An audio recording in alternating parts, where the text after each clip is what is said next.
Assalamualaikum Sobat Mahasiswa, selamat datang di channel Analisis Mahasiswa. Di video kali ini, kita akan membahas tentang bagaimana Turki Utsmani dekat dengan Aceh di masa lampau. Sebelum lanjut, jangan lupa like video ini, komen, dan berlangganan di channel ini. Pada tahun 2014 silam, sebagian besar masyarakat Indonesia disuguhkan dengan sejumlah tayangan sinetron dari Turki yang berjudul Abad Kejayaan. Sinetron tersebut mengisahkan tentang kehidupan Sulaiman pertama, pemimpin Kesultanan Utsmani. Setidaknya, di dalam sinetron tersebut tergambar bagaimana Kesultanan Utsmani pada masa jayanya menjadi negara besar yang berpengaruh di Eropa, memiliki kekuatan militer yang tangguh, dan juga jangan lupakan meriam raksasa yang menjadi momok bagi bangsa Eropa pada saat itu. Namun, hanya sebagian orang yang tahu bahwa pada zaman dahulu, Kesultanan Turki Utsmani pernah menjalin hubungan diplomatik dengan salah satu kerajaan di Nusantara. Turki ikut bersaing dengan negara-negara Eropa lainnya dalam perdagangan rempah-rempah. Riwayat hubungan Aceh dan Utsmani. Kesultanan Aceh Darussalam tercatat pernah memiliki hubungan yang dekat dengan Kesultanan Utsmani. Ismail Haqqi Göksoy di dalam artikelnya berjudul Ottoman Aceh menjelaskan hubungan antara dua kesultanan tersebut berdasarkan arsip dokumen-dokumen resmi Kesultanan Utsmani. Kesultanan Aceh Darussalam mulai berdiri sejak abad ke-16 dengan Sultan Ali Muhayyad Shah sebagai sultan pertamanya. Pada saat itu, Aceh merupakan kerajaan yang berpengaruh di kawasan Sumatera. Kesultanan Aceh Darussalam menjadi ekspansif pada era kepemimpinan Sultan Alauddin Al-Qahar untuk memperluas kekuasaan dan meningkatkan perekonomiannya. Aceh berambisi untuk menguasai Selat Malaka yang menjadi jalur perdagangan rempah-rempah internasional. Untuk itu, Aceh harus bersaing dengan Kesultanan Johor dan Portugis yang menguasai Malaka.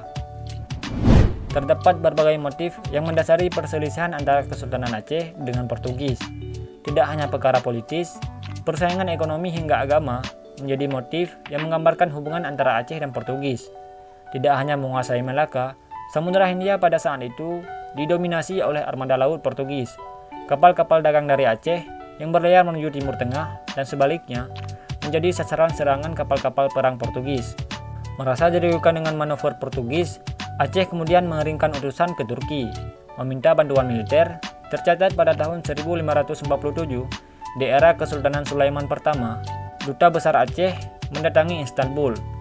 Utusan dari Aceh tersebut meminta bantuan militer berupa armada laut serta meriam yang menghadapi Portugis. Permohonan tersebut dikabulkan oleh Sultan Sulaiman pertama yang merasa bertanggung jawab melindungi kapal-kapal muslim dari serangan Portugis. Sejak saat itulah, korespondensi antara Aceh dengan Turki pada abad ke-16 mulai intensif dan berlanjut di era pemerintahan Sultan Sulaiman kedua. Sama seperti pendahulunya, Sultan Sulaiman kedua juga memberikan bantuan militer berupa kapal, pasukan, dan persenjataan lainnya yang dibutuhkan Aceh untuk menyerang Portugis. Untuk itu, Turki mengirim sebuah ekspedisi yang dipimpin oleh Laksamana Kurtugul Hizir Reis ke Aceh. Meskipun kemudian ekspedisi tersebut dialihkan untuk memadamkan pemberontakan di Yaman, namun persenjataan dan teknisi militer Turki berhasil tiba di Aceh. Berdasarkan catatan Portugis pada tahun 1582, setiap tahun Aceh mengirimkan utusan beserta sejumlah hadiah seperti emas, batu mulia, rempah-rempah, dan parfum kepada Sultan Utsmani. Selain itu, Aceh juga membangun perdagangan rempah-rempah ke Timur Tengah. Sebagai balasannya, Turki memberikan bantuan militer berupa persenjataan, ahli militer, serta perlindungan untuk Aceh. Hubungan tersebut kemudian menjadikan Aceh sebagai wilayah protektorat Kesultanan Utsmani hingga abad ke-18. Menjadi bagian dari Imperium Kesultanan Utsmani, Kesultanan Aceh Darussalam kemudian menjadi negara dengan kekuatan militer yang diperhitungkan di kawasan Sumatera dan Malaka. Beberapa kali Aceh mampu mengalahkan Portugis dalam berbagai pertempuran. Selain itu, kapal-kapal Aceh diizinkan menggunakan bendera Turki. Lebih lanjut, bendera Kesultanan Aceh Darussalam berwarna merah dengan bulan sabit dan bintang, dan pedang berwarna putih, menyerupai bendera Kesultanan Utsmani. Salah satu peninggalan Kesultanan Aceh Darussalam yaitu meriam lada sejupak. Meriam lada sejupak merupakan salah satu meriam pemberian dari Turki. Nah, Sobat Mahasiswa, itulah bagaimana Turki Utsmani dekat dengan Aceh di masa lampau. Cukup sekian untuk video kali ini. Apabila ada kesalahan dalam penyebutan, mohon dimaafkan.